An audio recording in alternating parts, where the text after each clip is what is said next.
Dear colleagues, now the floor is given to Ministry of Defense spokesman on ETO-related issues, Colonel Andriy Lysenko.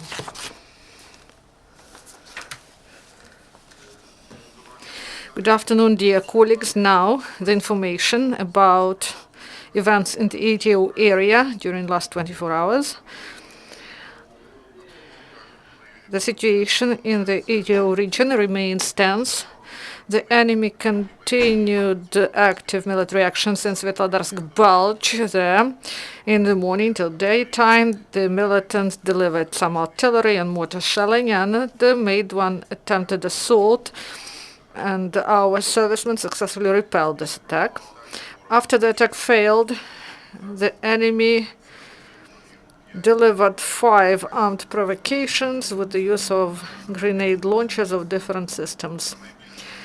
And our servicemen returned fire with the use of weapons that is not prohibited by Minsk agreements.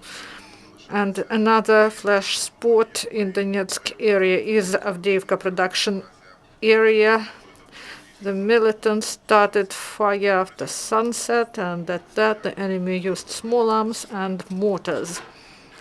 During the last 24 hours in the Donetsk area, there were 7 enemy shellings.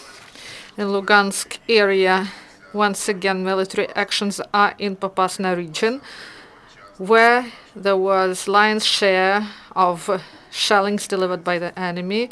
In this part of front line, the enemy used small arms, including sniper arms. Also, the enemy delivered mortar fire in Popasnyansky region late in the evening. And also there was 1 armed provocation in Stanitsa Luganska and 1 in Siza village that is in direct proximity to Ukrainian and Russian border. On the whole, in the Lugansk area, the enemy violated ceasefire 13 times.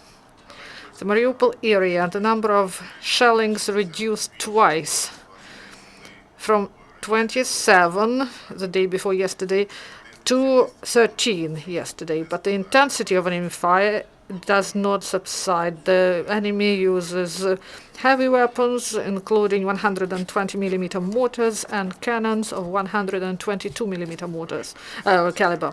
The intensity of enemy fire decreased in south compared with 20 shellings the day before yesterday.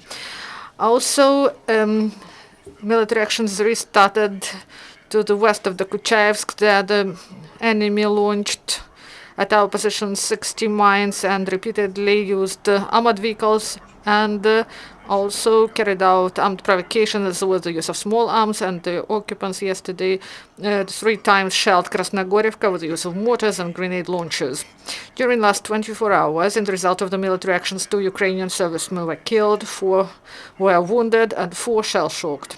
Our hearts go out to the relatives of those servicemen who died.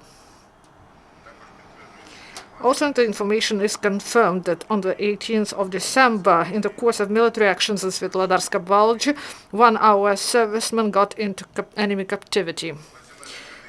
In the National Academy of the National Guard of Ukraine, officers had some training and firing exercises. They were trained under the supervision of teachers of the Chair of Weaponry and Shooting Practice. Also in Odessa, law enforcers had some training. Officers of military police and national police had training how to prevent transportation of weapons and arms from the region of ATO.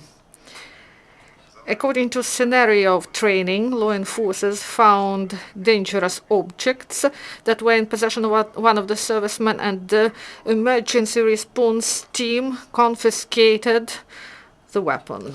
So this is all information. Do you have questions? Please. Thank you. Colonel, do you have questions? No questions. Thank you.